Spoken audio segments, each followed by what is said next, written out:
ନିଜେ ନିଜକୁ ଭଲ ପାଇବା ଶିଖ, ଘୃଣା କରିବା ନୁହଁ। ଥରେ ଗୋଟେ କାଉଟି ତାକୁ ତା ନିଜକୁ ନେଇ ସେ ଘୃଣା ମନୋଭାବ ପ୍ରକାଶ କଲା। କାହିଁକିନା ସେ କଳା ହେଇଥିବାରୁ ସେ ନିଜକୁ ଘୃଣ୍ୟ ମନୋଭାବ ପ୍ରକାଶ କଲା। ସେ ଚାହିଁଲା ଯେ ଭଗବାନ ମୋତେ କାଶ ବତକ ଭଳି କରନ୍ତା କି। ସେ ଯାଇ ବତକଙ୍କୁ ପଚାରିଲା। ବତକ କହିଲା, ନାରେ ଭାଇ, ମୋ ରୂପକୁ ନେଇ ମୁଁ ଖୁସି ନୁହଁ। କାହିଁକି? କାଉ ପଚାରିଲା, କାହିଁକି? ସେ କହିଲା ଯେ ମୁଁ ସିନା ହ୍ୱାଇଟ୍, ମୁଁ ଦେଖିବାକୁ ସିନା ଧଳା, ସମସ୍ତଙ୍କୁ ସୁନ୍ଦର ଲାଗୁଛି। ତମେ ସିନା ଖୁସି ହେଉଥିବ ଯେ ମୁଁ ଗୋଡ଼ ନ ଦେଖେଇ ମୁଁ ପହଁରୁଛି, କିନ୍ତୁ ପ୍ରକୃତରେ ଏ ରଙ୍ଗକୁ ନେଇ ମୁଁ ସାଟିସ୍ଫାଏ ନୁହଁ। କାହିଁକି? କାଉ ପଚାରିଲା, କାହିଁକି? ସେ କହିଲା ଯେ ଦେଖ, ଶାନ୍ତିର ପ୍ରତୀକ ହେଉଛି ହ୍ୱାଇଟ୍। ଲୋକେ ଗୋଟେ ମରିଗଲା ପରେ ସେଇ ହ୍ୱାଇଟ୍ ବସ୍ତ୍ର ପିନ୍ଧନ୍ତି, ହ୍ୱାଇଟ୍ ଇଏ କରନ୍ତି। ମୋର ଗୋଟେ ଫଟୋ ଉଠେଇଲେ ବି ସେଇ ହ୍ୱାଇଟ୍ରେ ମିଶିଯାଏ। ତେଣୁ ମୋତେ ବି ଭାଇ ମୋ ରୂପକୁ ମୋତେ ବି ଭଲ ଲାଗେନି। ତ ଉଭୟ ବତକ ଏବଂ କାଉ ମିଶି ଦୁଇ ଜଣ ଭଗବାନଙ୍କୁ ପ୍ରାର୍ଥନା କଲେ। ଭଗବାନଙ୍କୁ ପ୍ରାର୍ଥନା କଲା ପରେ ଭଗବାନ ଆସି ଉଭା ହେଲେ। ଭଗବାନ ଉଭା ହେଲା ପରେ ସେମାନଙ୍କୁ ବର ମାଗିବା ପାଇଁ କହିଲେ।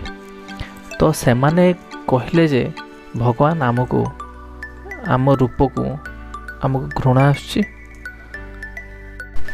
ତ ସେଠି କାଉ କହିଲା ଯେ ଭଗବାନ ମୋତେ ବତକ ଭଳି କରିଦିଅନ୍ତୁ, ଏବଂ ବତକ କହିଲା ଭଗବାନ ମୋତେ ଶୁଆ ଭଳି କରନ୍ତୁ। କାହିଁକିନା ମୋତେ ଶୁଆ ଜୀବନଯାପନଟା ଭଲ ଲାଗେ।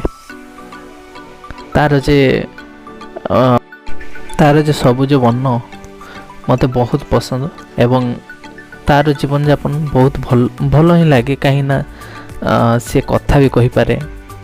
ସେ ତାକୁ ଦେଖିଲେ ସମସ୍ତେ ଆଟ୍ରାକ୍ଟିଭ୍ ବି ହୁଅନ୍ତି। ତ ସେଇଥିପାଇଁ ତା ଜୀବନଯାପନଟା ବହୁତ ଭଲ ଲାଗେ। ତ ଏଇ କଥା ଶୁଣି ଭଗବାନ କହିଲେ, ହଁ, ମୁଁ ତୁମମାନଙ୍କୁ ବର ପ୍ରଦାନ କରିବି, ବାକି ତା ପୂର୍ବରୁ ତମେ ଯାଇ ଶୁଆ ସହିତ ଦେଖା କରି ଆସ। ତାକୁ ପଚାର ତା ଜୀବନଯାପନଟା କେମିତି ଲାଗେ ତାକୁ। ତ ସେମାନେ ଦୁଇ ଜଣ ଗଲେ ଶୁଆ ପାଖକୁ। ଭଲସେ ଶୁଣୁଥିବ, ସେମାନେ ଦୁଇ ଜଣ ଶୁଆ ପାଖକୁ ଗଲେ। ଶୁଆ ପାଖକୁ ଯାଇ ପଚାରିଲେ, ଶୁଆ ଭାଇ, ତୁମର ଏ ଜୀବନଯାପନ ତୁମକୁ ପସନ୍ଦ, ତୁମକୁ ଭଲ ଲାଗେ? ଶୁଆ କହିଲା, କିଏ କହିଲା ଭଲ ଲାଗେ? ମୋତେ ଭଲ ଲାଗେନି ଏ ଜୀବନଯାପନ। ତୁମେମାନେ 5-6 ଫେରା ବୁଲି ଆସି ଯାଇ ଜଙ୍ଗଲରେ ମୋତେ ପାଇଲ। କାହିଁକିନା ମୁଁ ଶାଗୁଆ ଗଛ ପତ୍ର ସହ ମିଶି ଯାଉଛି। ମୋତେ ପାଇବା କଷ୍ଟକର ହେଲା ତୁମମାନଙ୍କ ପାଇଁ। ତ ଶୁଆ ସେଠି କହିଲା ଯେ ମୋତେ ମୟୂର ଜୀବନଯାପନ ବହୁତ ପସନ୍ଦ। କାହିଁକିନା ତା'ର ପୁଚ୍ଛ ଲୋକ ବହୁତ ଆଟ୍ରାକ୍ଟିଭ୍ ହୁଅନ୍ତି, ଲୋକମାନେ ବହୁତ ହିଁ ଭଲ ପାଆନ୍ତି। ମୟୂର ମୋର ବହୁତ ପ୍ରିୟ, ଆଉ ମୁଁ ଚାହୁଁଛି ମୟୂର ଭଳି ହେବା ପାଇଁ। ତ ସେମାନେ କହିଲେ, ହଉ ଚାଲ ମୟୂର ଭାଇଙ୍କୁ ପଚାରିବା ସେଭଳି ଜୀବନଯାପନ ତାଙ୍କୁ ପସନ୍ଦ କି ନାହିଁ, ତାଙ୍କର ସେଭଳି ରୂପ ତାଙ୍କୁ ପସନ୍ଦ କି ନାହିଁ। ତ ସେମାନେ ଗଲେ ମୟୂର ପାଖକୁ। ମୟୂରକୁ ବି ପଚାରିଲେ ଯେ ମୟୂର ଭାଇ, ତୁମର ଏଭଳି ରୂପକୁ ନେଇ ତୁମେ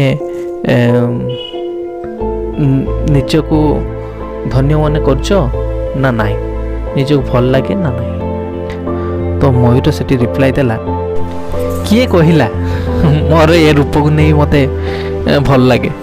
ମୋତେ ବି ମୋ ରୂପକୁ ଭଲ ଲାଗେନି।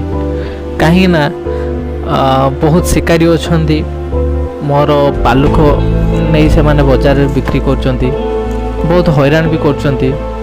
ତେଣୁକରି ମୋତେ ଏ ଲାଇଫ୍ଟା ମୋତେ ବି ଭଲ ଲାଗୁନି।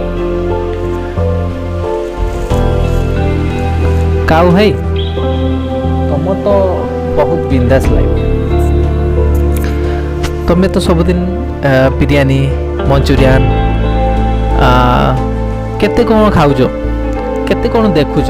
ବିରିୟାନୀ ତ ଦେଖିଥିବ, chicken biryani, egg biryani, mutton biryani ଏଗୁଡ଼ା ତ ଦେଖିଥିବ ଏବଂ ବିଭିନ୍ନ ଚିକେନ୍ ଫିକେନ୍ ଖାଉଥିବ। ତମର ତ ବିନ୍ଦାସ ଲାଇଫ୍, ନନଭେଜ୍ ତ ବହୁତ ଖାଉଥିବ, ତ ତମେ କାହିଁ ମନ କଷ୍ଟ କରୁଛ ତମ ରୂପକୁ ନେଇ? ଆରେ ଭାଇ ତମକୁ ତ ବି କେହି ହଇରାଣ ବି କରୁନଥିବେ, ଆଉ ତମେ ତମ ରୂପକୁ ନେଇ ସେଥିରେ ବି ମନ କଷ୍ଟ କରୁଛ। ଆମେ ଚାହୁଁଛୁ, ମୁଁ ଚାହୁଁଛି ଯେ ତମ ଭଳି ରୂପ ମୋର ହଉ, କାହିଁକିନା ମୁଁ ବହୁତ ବିନ୍ଦାସରେ ଥାଆନ୍ତି, ଟ୍ରବୁଲରେ ଆଉ ପଡ଼ିନଥାନ୍ତି।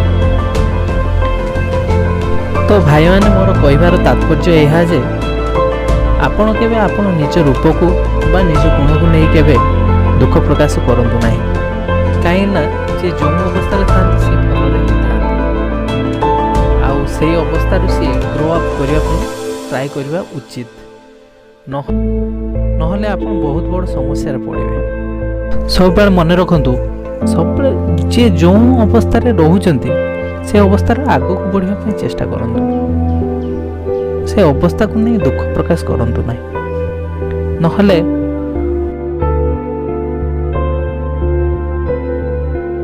ନମସ୍କାର, ଜୟ ଜଗନ୍ନାଥ।